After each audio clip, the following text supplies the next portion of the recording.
네, 안녕하세요. 책 읽어주는 안수입니다. 오늘 읽어드릴 책은 윌북 출판사의 조니 톰슨 작가의 필로소피 랩입니다. 그럼 바로 낭독 시작하겠습니다.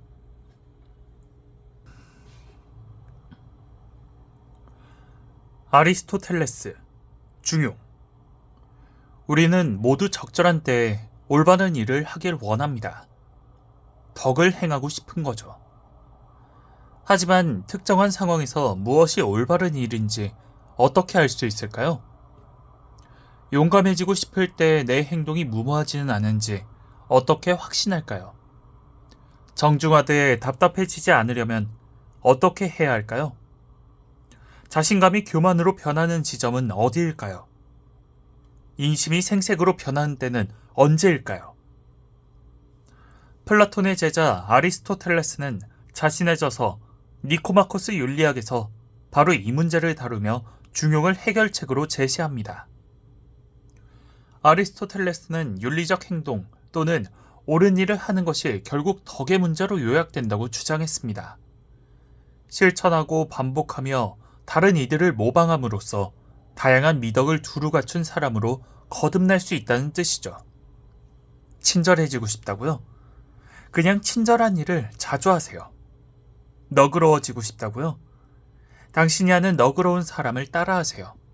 행하면 곧 그렇게 될지니. 그는 이런 명언도 남겼습니다. 우리는 자신이 반복한 일로 이루어진다. 그렇기에 탁월함은 행위가 아니라 습관이다.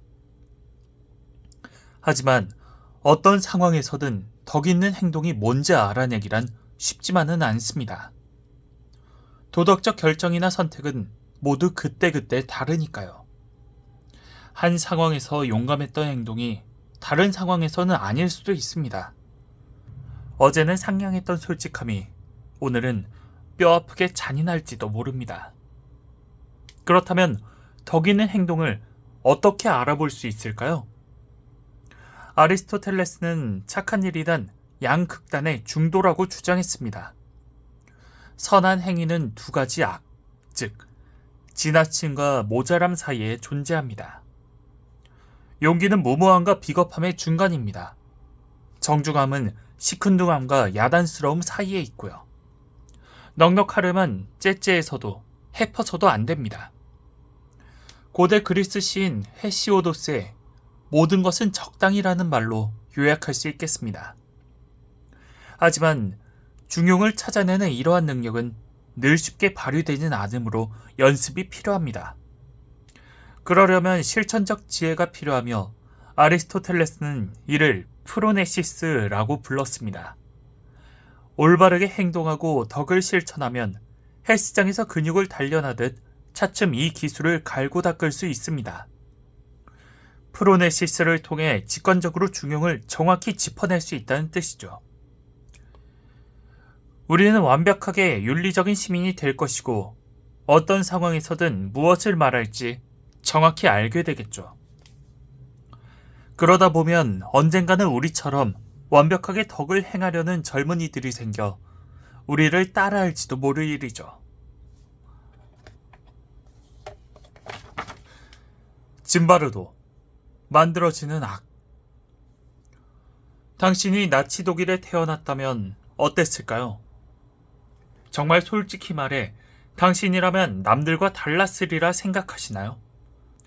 그렇게 하라고 지시받았다거나 단지 집단에 받아들여지고 싶다는 이유로 크든 작든 잘못을 저지른 적은 없나요? 제복과 지위, 자유재량권이 주어지면 어떤 일까지 가능할 것 같나요? 스스로 물어보세요. 머릿속에는 당신을 비판할 사람 따위 없으니까요. 2차 세계대전 이후 독일에서 일어난 현상들을 보며 많은 사회심리학자가 이와 같은 질문을 시험해보고자 했습니다. 역사와 지적 전통이 풍부한 나라의 국민이 대체 어떻게 그토록 빨리 변해버릴 수 있었을까요?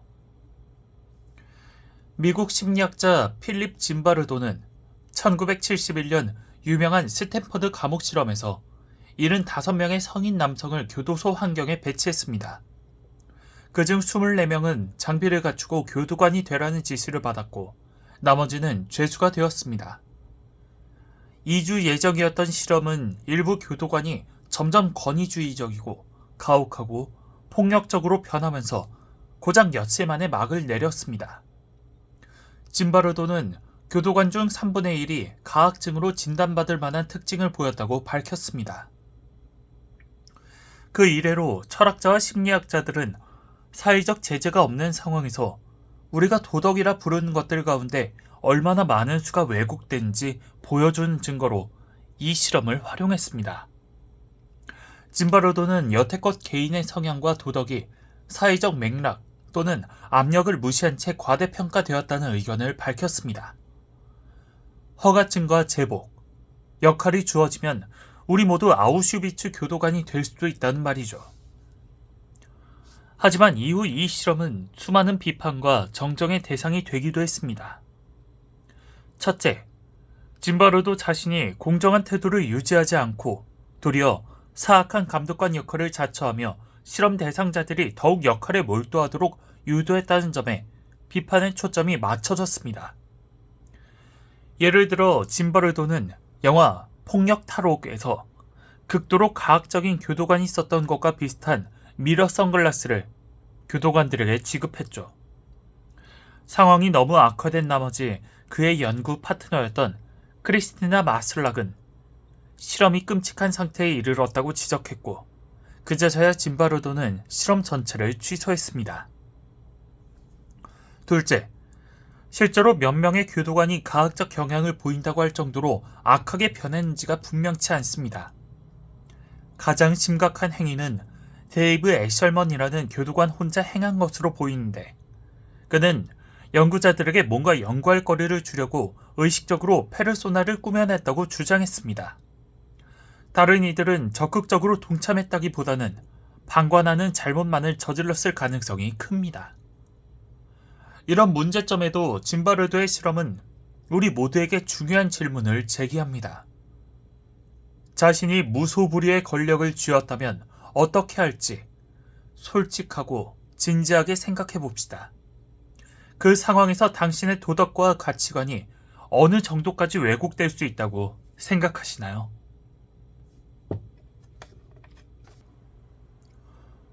몽테뉴, 메멘토 모리. 인생은 만만치 않습니다. 온갖 걱정과 집착, 불안과 공포, 괴물과 유령이 가득하죠. 그렇다면 이런 것들을 몽땅 털어내고 싶을 때는 어떻게 해야 할까요? 별것 아닌 문제를 가볍게 취급하고 싶다면 어떻게 해야 하죠? 이에 대해 철학은 단순하면서도 효과적인 도구로 메멘토 모리를 제시합니다. 메멘토 모리는 우리에게 사람은 누구나 죽는다는 필멸성을 잊지 말라고 촉구합니다. 이는 사소한 문제를 사소하게 취급하기 위한 이게 진짜 중요할까? 라고 자문함으로써 성가시기 짝이 없는 걱정거리를 전부 내려놓게 도와주는 도구죠. 로마 황제이자 스토아학파 철학자인 마르쿠스 아우렐리우스는 이 개념에 관심이 많았습니다. 그는 죽음이 자연스러우며 불가피한 것이라고 보았고 때때로 죽음을 떠올리면 물건을 사 모으거나 세속적인 부에 매달리거나 수명에 집착하는 데서 생겨나는 불안이 사라진다고 주장했죠. 언젠가 모두 흙으로 돌아간다면 쓸데없는 걱정에 이 아까운 시간을 낭비할 이유가 있을까요? 고대 이집트 연회에서는 식사 중에 미라가 된 시체를 수레에 실어 들여왔다고 합니다. 참석자들은 이렇게 외쳤겠죠. 먹고 마시고 즐기시오. 우리도 곧 이렇게 될 테니. 구약 성경의 전도서에도 이와 거의 정확히 똑같은 정서가 잘 드러나 있습니다. 르네상스 시대 프랑스 철학가인 미셸 드 몽테뉴는 메멘토 모리의 개념을 선호한 나머지 우리 모두 가능하면 묘지 가까이 살아야 한다고 권고하기도 했습니다. 그는 이렇게 썼죠. 죽음에서 낯섦을 빼앗고 그리하여 죽음에 익숙해지자. 몽테뉴가 보기에 메멘토 모리는 죽음을 향한 집착이 아니라 삶을 기억하기 위한 도약되었습니다. 중세 기독교 시대와 르네상스 시대 사람들은 종종 사신이나 시체, 해골이 그려진 장신구를 지니기도 했습니다. 죽음을 가까이 두면 삶이 더욱 달콤하리라는 생각에서였죠. 가능하다면 지금 당장 자신이 죽는 순간을 상상해 보세요. 잠시 시간을 내서 언제, 어디서, 어떻게, 왜 죽을지 진지하게 생각해 보세요.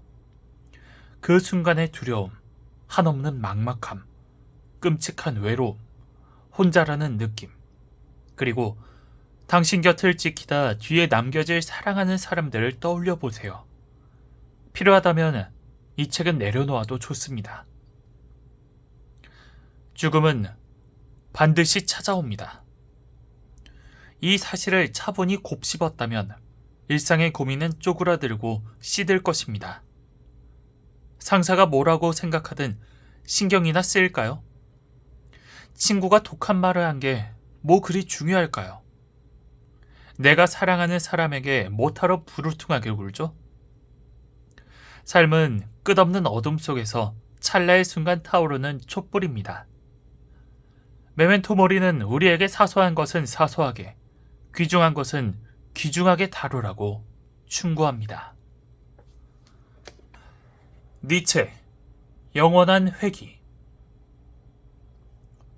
프리드리 니체는 종종 허무주의자로 오해받습니다. 종종 거대한 콧수염을 달고 분노에 차서 신은 죽었다! 라고 외치며 모든 삶은 가치 없다고 주장하는 사람으로 그려지죠. 하지만 짐작하시다시피 그의 사상은 그렇게 단순하지 않습니다. 실제로 영원회귀라는 니체의 사고 실험을 보면 그는 인생을 긍정하는 사람이자 실존주의의 기둥이며 심지어 매우 현대적인 심리치료사로 보이기도 합니다. 1882년 저서 즐거운 학문에서 니체는 다음과 같이 말하는 악마를 상상해보라고 제안합니다. 너는 지금 네가 살고 있고 지금껏 살아온 이 삶을 다시 한번 똑같이 그리고 끝없이 반복해서 살게 된다. 새로운 일은 단 하나도 없겠지만 네 삶의 모든 고통과 모든 즐거움, 모든 생각, 한숨 하나까지 어떤 사소한 일이나 위대한 일도 같은 시간에 같은 순서로 반복될 것이다. 이 말을 듣고 처음 드는 생각은 뭔가요? 잠깐 곰곰이 생각해 보세요. 필요하다면 위 문단을 다시 읽어도 좋습니다. 생각해 봤더니 따분할 것 같거나 두려움이 앞선다고 치죠. 니체가 보기에 그건 당신이 객체로서 삶을 살기 때문입니다. 어쩌다 보니 당신은 자기 삶의 목격자가 되어 모든 것을 신랄하고 냉소적으로 비평해대며 수동적으로 삶이 당신을 지나가도록 놓아둡니다. 상처와 고통을 곱씹으며 인생을 최대한 빨리 끝내야 할 무언가로만 인식하죠. 니체는 인정사정 없이 야멸차게 말합니다. 이 묘사를 듣고 짚히는 데가 있다면 당신은 불쌍한 나라는 자기 연면에 갇힌 줏대없는 호구일 뿐이라고요. 그런 다음 니체는 해결책이 될 만한 격언을 제시하죠. 아모르 파티, 즉 네 운명을 사랑하라는 뜻입니다. 모든 이가 바라는 실존적 평화는 자기 몫으로 분배된 카드를 받아들여야만 찾아옵니다. 우리는 의지력으로 시간을 되감을 수 없고 이미 일어난 일을 바꿀 수 있기를 넋놓고 바라서도 안 됩니다. 하지만 더 중요한 것은 자신에게 일어난 일을 사랑해야 한다는 점이죠. 기쁨과 쾌락뿐 아니라 괴로움과 고통도 마찬가지입니다. 모든 것은 인간으로서 자신이 겪는 유일무이한 경험이기에 우리는 그 전부를 사랑해야 합니다. 극복의 증거가 되는 실수와 잘못도 자랑스럽게 여겨야 합니다.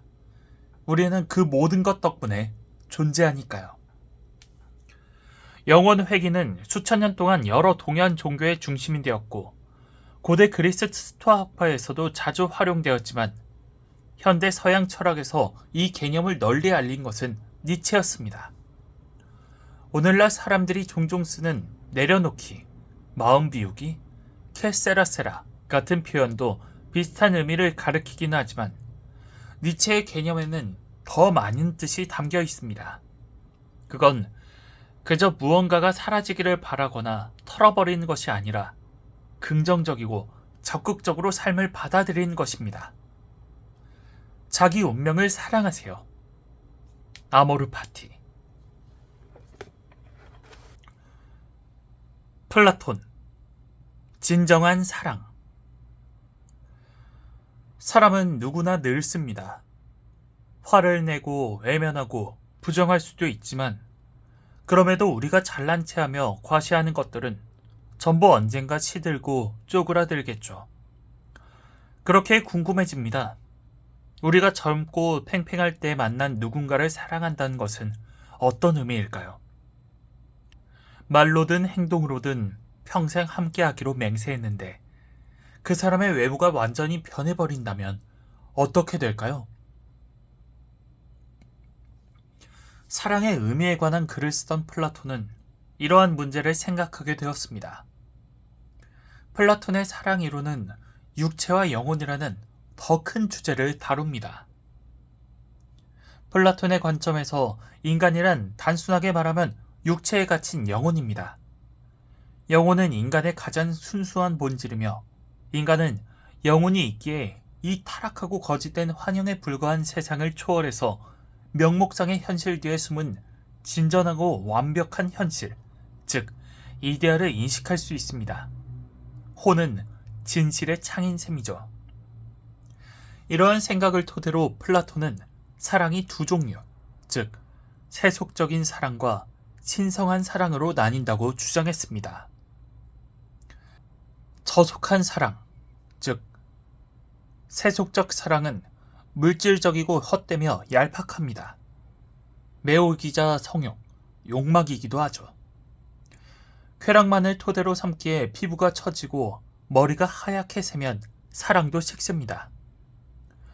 현대적 언어로는 열병이나 성적 흥분이라고 표현되는 이 사랑은 육체의 사랑입니다. 순수한 사랑은 타인의 혼을 인식하는 것입니다. 상대방의 가장 순수하고 깊은 자아를 발견하는 것이죠. 이런 사랑은 몸의 변화에 개의치 않고 세월에 따라 육체라는 껍데기가 어떻게 달라지든 변함없이 충실하며 헌신적입니다. 사소한 변화와는 관계없이 본질에 전념하기 때문이죠. 두 정신의 긴밀한 포옹인 이 사랑은 영혼의 사랑입니다. 오늘날 플라토닉 러브는 성적인 측면이 없는 애정이라는 뜻으로 쓰입니다. 상대방이 잘 되는 모습, 상대의 가장 좋은 모습을 끌어내고 싶다는 욕구를 가리키죠. 하지만 플라톤 본인은 사랑의 개념에서 성적 욕망을 배제한다고 명확히 밝힌 적이 없습니다. 오히려 그는 사랑이란 육체를 넘어서는 이해이며 때로는 성교를 통해서도 이런 경지에 이를 수 있다고 생각했습니다. 육체를 통해서 상대의 영혼을 찬미할 수도 있다는 말이죠. 정말 운이 좋아서 당신이 늙고 병약해지고 백발의 주름투성이가 되었는데도 전혀 신경 쓰지 않고 손을 잡아줄 누군가가 있다면 플라톤의 사랑을 떠올려 보세요. 진정한 사랑은 맹목이 아니라 꿰뚫어보는 통찰력입니다. 겉모습 너머를 보기 때문이죠. 또한 함께 이 세상에 유배된 두 영혼이 나누는 포옹이자 동반자 관계이기도 합니다.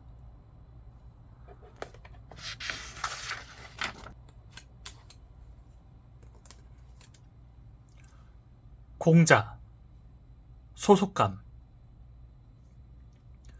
때로는 무언가에 속한다는 것이 기분 좋기도 합니다. 우리는 체계 안에서 자기 몫을 다하는 데서 오는 소속감과 공동체 의식을 좋아하죠.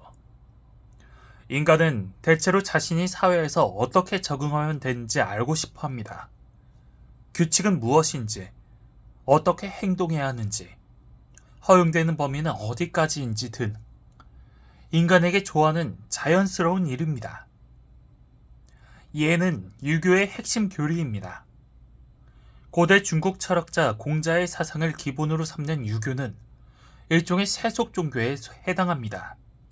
유교는 신이나 초자연적 존재를 모시지 않는 대신 철저한 사회적, 윤리적 철학과 엄격히 규정된 의식이 있습니다.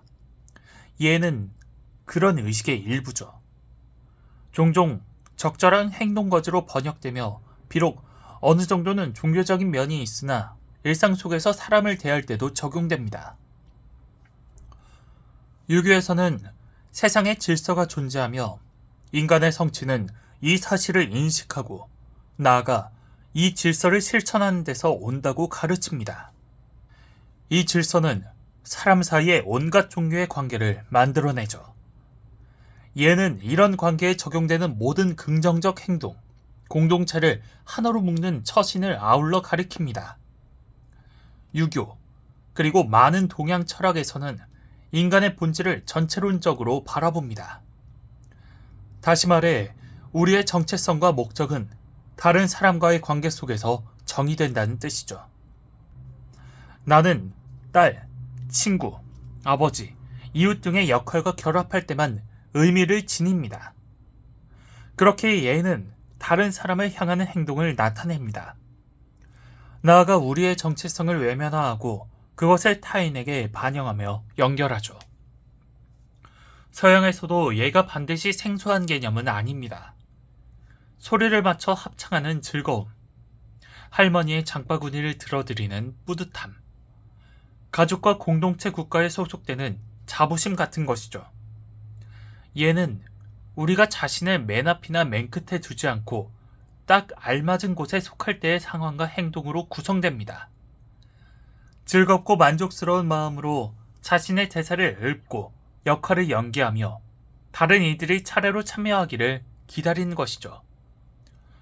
우리는 시계 속 톱니바퀴, 강물 속 물방울, 숲속의 나무입니다. 받아들여지고 떠받쳐지고 소속됩니다. 그리고 그건 그 나름대로 기분이 좋습니다.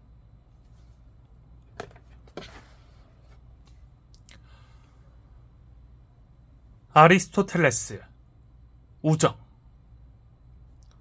왜 우리는 어떤 사람에게는 특정 주제로 문자를 보내지만 다른 사람에게는 그 이야기를 하지 않을까요? 왜 인생의 어떤 시기에는 누군가와 최고의 단짝으로 지내다가 어느 날 그냥 관계가 끊어질까요? 이번에도 철학계의 마당발 아리스토텔레스가 답합니다. 아리스토텔레스의 역작 니코마코스 윤리학에는 우정에 관한 내용이 꽤 많이 나옵니다. 그는 완벽한 삶에는 좋은 친구가 필수적이라고 보았습니다. 이 책에서는 그 우정의 특성을 세 유형, 즉 유용함, 즐거움, 선량함으로 나눕니다. 우리가 적극적으로 찾고 소중히 여겨야 할 것은 마지막 유형뿐입니다. 유용한 친구는 목적을 이루어주는 사람입니다. 이들은 당신이 매일 점심을 같이 먹는 직장 동료일 수도, 주말에 만나 스포츠를 하는 팀원일 수도 있죠. 목적이 사라지면 우정도 희미해집니다. 즐거운 친구는 함께 있으면 재미있는 사람입니다. 이들은 재치 있고 잘 웃어줍니다. 배꼽 빠지게 웃긴 밈을 보내주고 당신의 유머의 감각을 완벽히 이해하는 친구들이죠. 클럽이 문을 닫을 때까지 소리 지르며 춤을 추고 새벽 3시에 당신과 함께 햄버거를 먹는 친구입니다.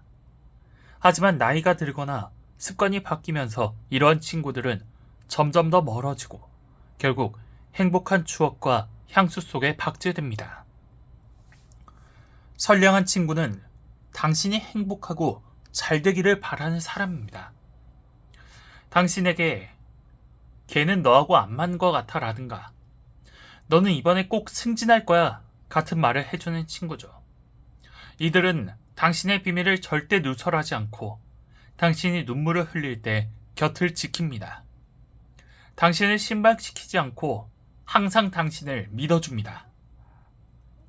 아리스토텔레스는 이들이야말로 우리가 사귀고 지키고 가까이 지내야 할 친구라고 믿었습니다. 물론 한 친구가 이 가운데 세 가지 또는 두 가지를 겸할 수도 있습니다.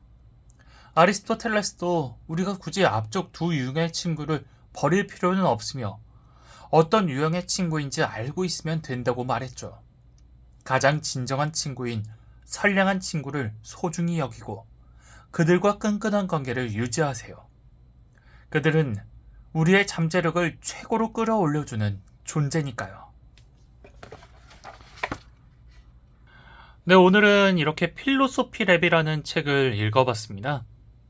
네, 이 책은 동서양의 여러 학자들의 사상과 말들을 단 한 장으로 알기 쉽게 요약한 책입니다. 저도 읽으면서 새롭게 알게 된 내용들 혹은 헷갈렸던 내용을 어느 정도는 정리할 수 있었고요. 여러분들도 한번 읽어보시는 걸 추천드립니다. 그럼 오늘은 여기까지 하겠고요. 다음에 다른 책으로 찾아오겠습니다. 감사합니다.